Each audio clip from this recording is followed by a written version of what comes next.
I received a message this morning on my Instagram from somebody that I've never talked to before, and he sent me a very long-winded message, and he was explaining about how he's been trading 12 years, just over 12 years, and he's not where he thought he would be. He's actually not succeeded. He's made some money in the past and he's lost most of it, and he's basically tested, refined, done everything that you could think of, and he's still not where he wants to be. He's very frustrated. And I'm reading this message thinking that surely 3 years in, 4 years in, if the way that you're going about things isn't working, you'd at least pay somebody to coach you, educate you or something, but no. And he repeated this cycle for almost over 12 years. That's a couple of years longer than me. I've been trading 9 years. And the first thing that struck me when I was reading that, which is why I'm making this video in the first place, how many of you are going to end up in the same position, but you might not even know it right now? And it genuinely saddens me, because when I started trading, I was 17 years old, actually 16. December 2016, my birthday's in January. And I was just a naive kid, I'll be honest with you. Naive kid, I was still in college. I didn't even really know if I wanted to do trading. I just thought I'd try it out, because there seems to be a lot of money in it, as I'm sure most of you have tried it out for the same reasons. Whether you've been trading for 3 years, 1 year, 1 week, 5 years, 10 years. If any of you are not where you want to be yet, how do you know for sure that you're not going to end up like that person there? How do you know? Because he didn't think that for 12 odd years, until it's finally hit him. So I'll give you a bit of background on me if you don't already know. When I turned 17, which was January 2017, about a couple of months after I'd been introduced to trading, or even heard of it, I was teaching myself on the internet for like 18 months, all the way up to like April 2018, which is when I left college. A couple of months before that, actually, February 2018. April 2018 is when I joined Falcon, decided to get education, because I got fed up after 18 months of teaching myself. Some people don't get fed up for 12 years. 12 years. And I thought I was getting education online because there was so many resources. I was jumping on Skype calls with traders and stuff, and I was trying to basically accumulate as much information as I could. And I've got so many notepads. This is not the one, but I've got loads that I could show you. I might even attach some pictures to this video, but I wanted to make this video raw, where I was taking all these notes, but I was more confused because I had more information. At one point, the strategy stopped working and all this kind of stuff, and I just got confused and got fed up, and I thought, I'll find a way to pay for education, and let me just see what it does. 1 month I tried it. 1 month. And I was like, this is it. If I focus on this, I'll get it. And I've been with Falcon ever since. It's like 6.5 years something. I've been profitable over 3.5 years. I've managed investor capital. I've traded prop capital. Trying to get to a point now where I don't need to utilize any of that and just trade personal capital. But this video is not about me. This video is about you, which is why I'm making it. If God forbid something happened to me tomorrow, today's the 31st of July, we're going into a new month. 5 months of the year left. If something, God forbid, was to happen to me tomorrow, this video, I want it to be like a fail-safe, that what my 9 years of trading have taught me. And it's very difficult to articulate 9 years of trading experience, which isn't a crazy amount, but still, it's quite a lot of experience to try and articulate in one video. I'm going to do my best to keep it very simple. I had a couple of notes written down in here of basic things I want to cover, but I'll read it if I need to. I want to first of all help you identify, and even through coaching, which I've coached over the past 3 years as well, things that I've noticed that really will hold you back. Because you don't want to be like that guy, I'm telling you, and most of you don't even realize whether you're going in his direction or not, right? I'm sure you don't want to end this year, 2024, looking back thinking, why have I wasted my time again? Why is my strategy still not working? Why is it sometimes it works, sometimes it doesn't? Why is it that whenever I acquire an account, you might have passed an assessment, or you might have come close to passing one? Why do you always bottle it? Why do you always go backwards again? Why is it that just before you get to that point of payout, you bottle it? Why is it that you've received a payout and you can't get another one? Why can you not be consistently profitable? All these things, you don't want them to be going through your mind at the end of the year, not knowing why that is the case. So I'm going to list out straight. I'm going to be completely raw. List out all the straight points and advice that I can, and traits as well of trading methods and traders that I noticed that when you apply these correctly and you understand these, you'll make sure that you're not going in that direction of this person. And the first point, let's take these glasses off. First point that I want to help you understand is, if you're trading a method that involves you trading one pair or two pairs, you're going to be holding yourself back. This is new school thinking. Ask any veteran trader you want. I know it makes logical sense and it sounds great and it feels good, but trading 1 to 2 pairs is only going to get you so far. The reason why a lot of you trade 1 to 2 pairs is because you've been led to believe that trading more than that adds more risk to your trade portfolio, and it's too stressful. And obviously if you're more stressed, you can't trade better. I agree with that part. If you're more stressed in trading, you're not going to trade better. And I'll get to that point in a second. But if you're trading a method that demands more stress or more risk if you trade more pairs or instruments, that method is flawed. And it's only going to work for you for so long. And I'm telling you, you're going to end up like this guy. I can almost guarantee. I've seen it through all this experience now. That's tip number 1. I'm not an advocate for strategy hopping. All I'm trying to help you understand is what are the traits and hallmarks of ineffective methods that are going to lead you to be an individual like that person, like I mentioned. 1 to 2 pairs, check yourself on that. Second one I've got over here is overlaid analysis, and this links in. Again, if you can't manage more than 1 to 2 pairs on your watch list, that's likely because as well, on top of the things that I mentioned, that your analysis is too overlaid. There's too much going into analysis. That's why a lot of you have this question of how much time do I need to trade? How can I balance trading with a full-time job, etc.? If you're trading a method like that, it's going to be very difficult to do so because you're bound by a certain time session on a certain pair. It's too rigid. It's not flexible enough. And that is not sustainable.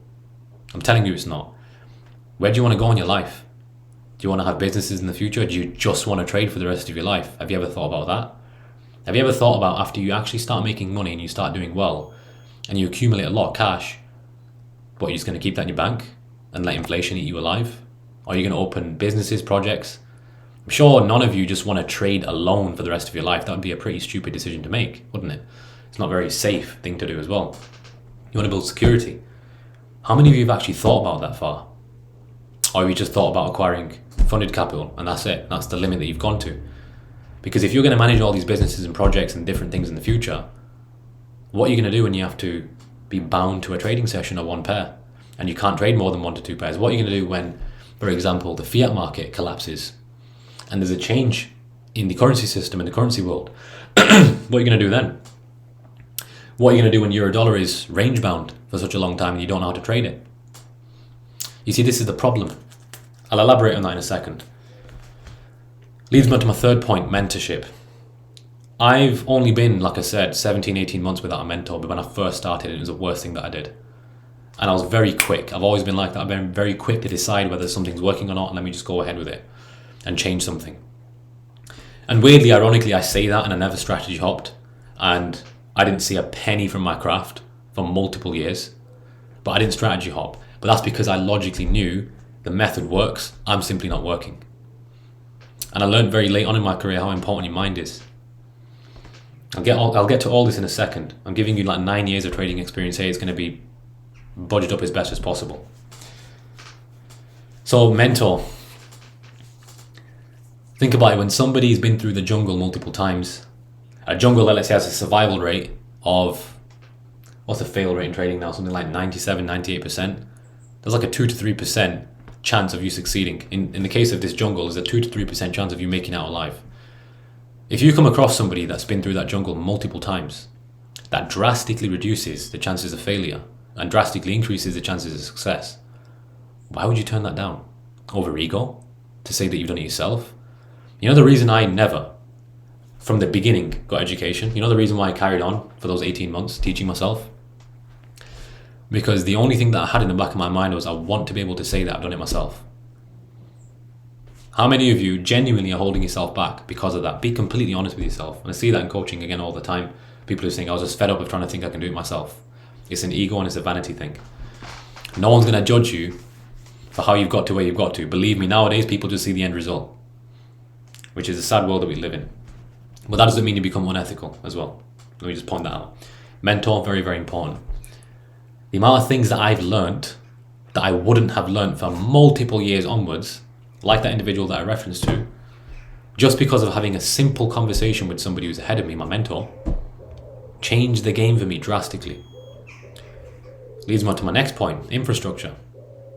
You see, most of you probably don't give a shit about this.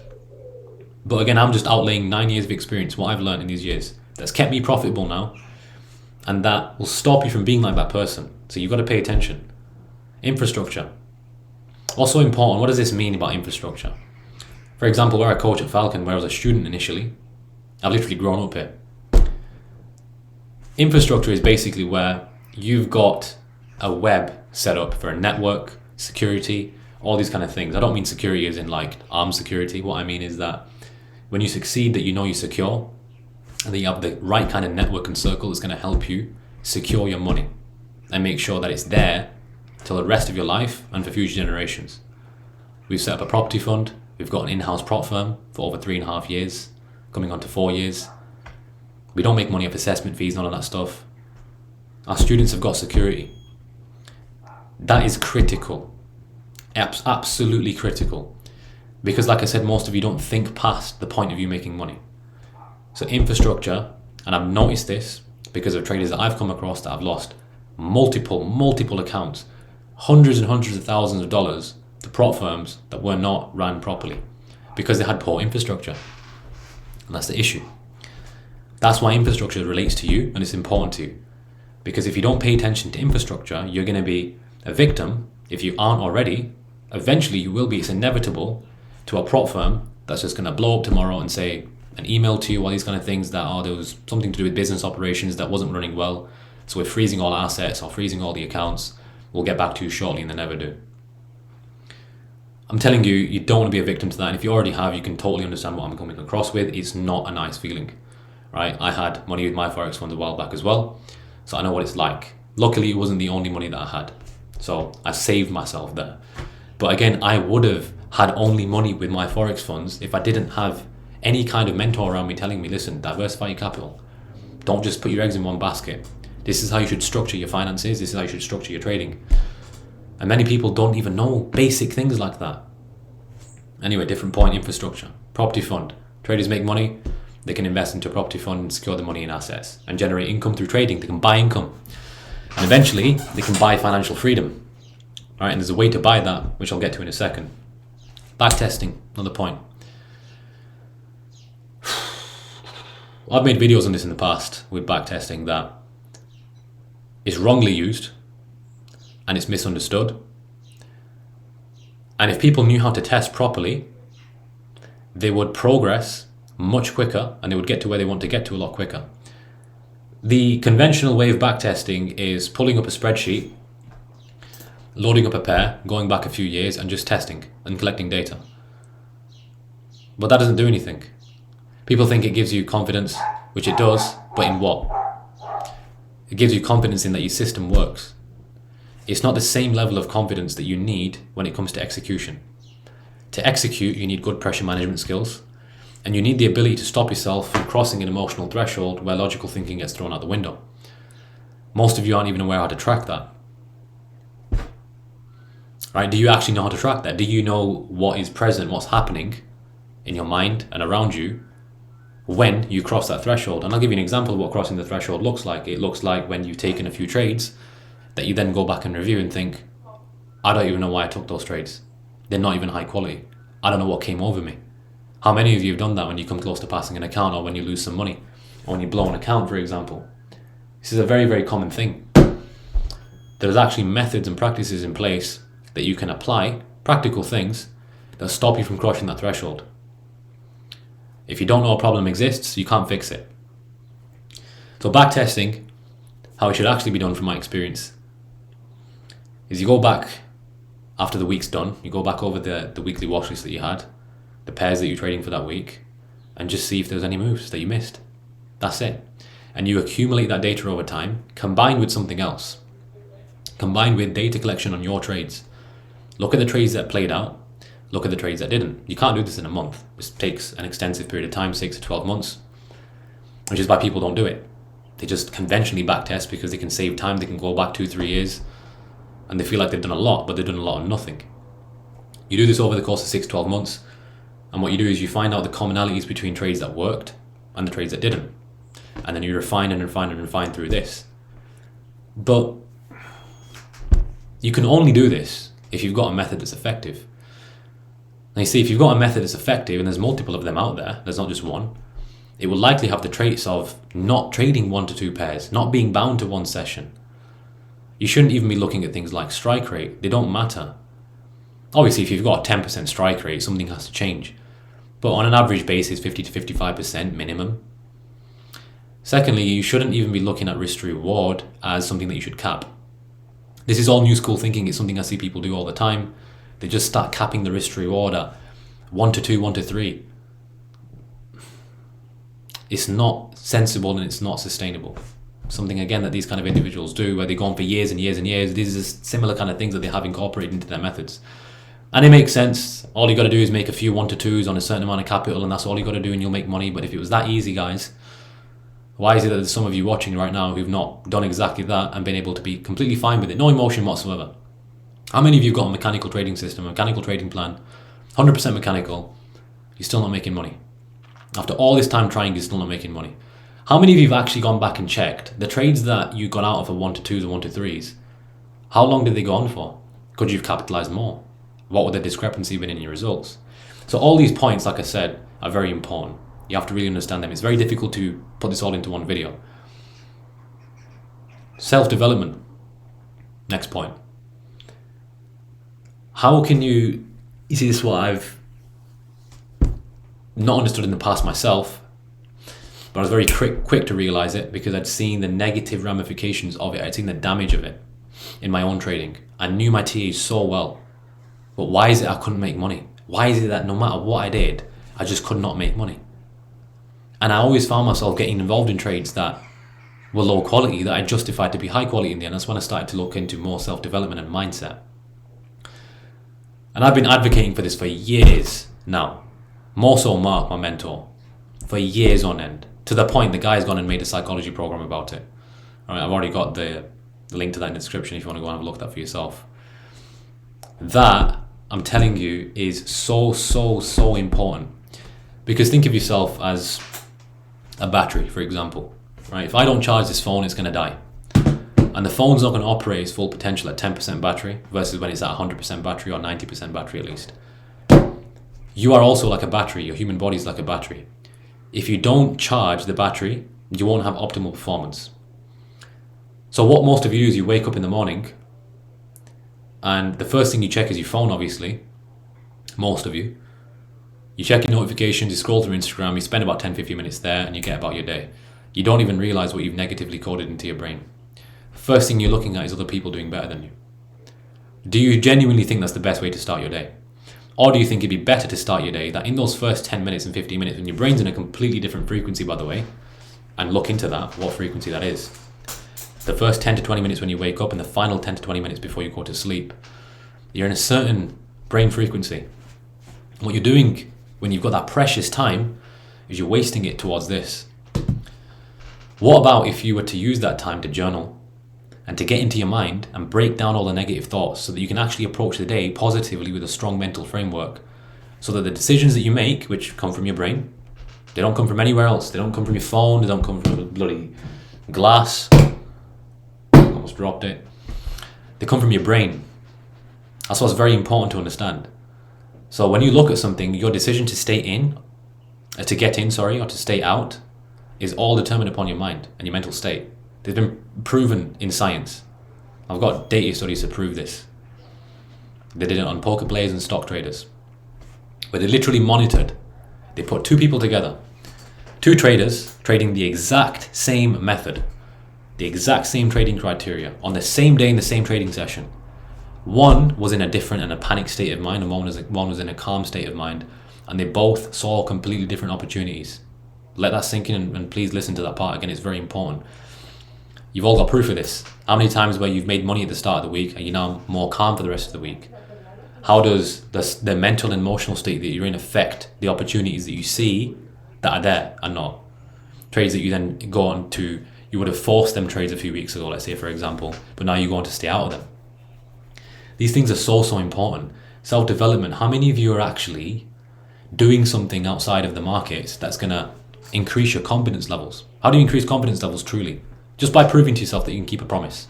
Like if I say I'm going to go do a 5-mile run and I actually do it, I'm going to get more confident in myself, aren't I? Because I know that I follow through my promises. I don't break these micro contracts or micro agreements that I make with myself. How many of you do that?